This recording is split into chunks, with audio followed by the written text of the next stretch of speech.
పాఠశాలలో విద్యార్థులు ఉజ్వల భవిష్యత్తు కోసం ఉపాధ్యాయులు తల్లిదండ్రులు కలసికట్టుగా కృషి చేయాలని జిల్లా కలెక్టర్ రాజర్శిష పిలుపునిచ్చారు. ఇక స్థానిక కేఆర్కే కాలనీలోని మండల పరిషత్ ప్రాథమికోన్నత పాఠశాలలో నిర్వహించిన ఆరోగ్య పాఠశాల సీసీటీవీల ప్రారంభోత్సవ కార్యక్రమానికి ఆయన హాజరయ్యారు. ఇక పాఠశాలలో విద్యార్థులు ఉజ్వల భవిష్యత్తు కోసం ఉపాధ్యాయులు తల్లిదండ్రులు కలసికట్టుగా కృషి చేసి ఆరోగ్య పాఠశాల లక్ష్యాలను సాధించాలన్నారు. విద్యా సంవత్సరంలో ఉండే 220 పని దినాలలో ప్రతి విద్యార్థి కనీసం 200 రోజులు ఖచ్చితంగా పాఠశాలలకు హాజరు కావాలని స్పష్టమైన లక్ష్యాన్ని నిర్దేశించారు. పండుగలు శుభకార్యాలకు కేటాయించిన సమయం మినహా మిగతా రోజుల్లో క్రమం తప్పకుండా బడికి వస్తేనే FLN మెరుగవడంతో పాటుగా 10వ తరగతి ఫలితాలు గురుకుల సీట్లు సాధించవచ్చన్నారు. పాఠశాలల్లో విద్యార్థుల హాజరు శాతాన్ని పెంచగలిగితే జిల్లాలో ఉపాధ్యాయుల కొరత ఉన్నప్పటికీ ప్రత్యేక సర్దుబాటు ద్వారా 100% మరొక ఆధారపు టీచర్ను కేటాయిస్తామని హామీ ఇచ్చారు. విద్యార్థులకు తెలుగు, ఇంగ్లీష్, గణితం అంశాల్లో ప్రాథమిక సామర్థ్యం పెంచేందుకు మధ్యాహ్నం వేళల్లో ప్రత్యేక తరగతులు నిర్వహించాలని, విద్యా సంవత్సరంలో పాఠశాలను FLN కాంపిటేటింగ్గా పాఠశాలగా తీర్చిదిద్దాలని ఆదేశించారు.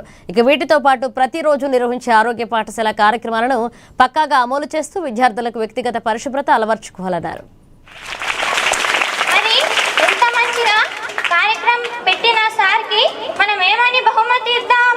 తప్పకుండా సాయం కూడా ఇస్తాము, అది కూడా తెలియజేస్తున్నాము. దీంతో పాటు నాకు లెటర్ ఇవ్వండి, తొందరగా డ్యూయల్ డెస్క్ కూడా ఏర్పాట్లు మంచి కార్యక్రమం ఈరోజు అందరూ కలిసి చేస్తున్నాము.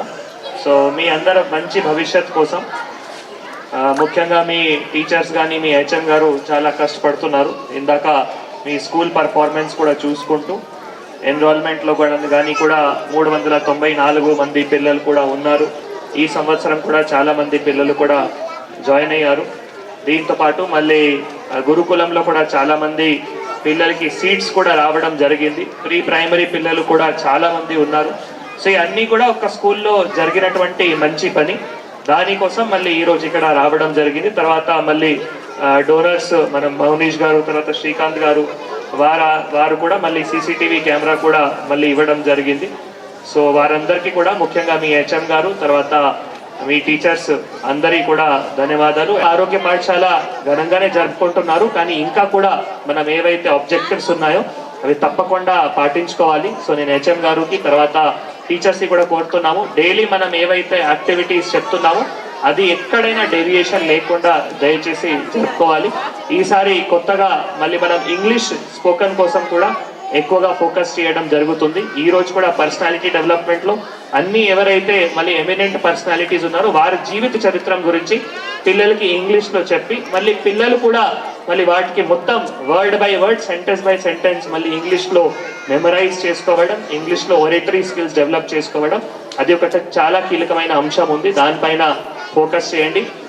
దీంతో పాటు మీరు కూడా ఇందాక చెప్పారు వ్యక్తిగతంగా పరిశుద్ధత.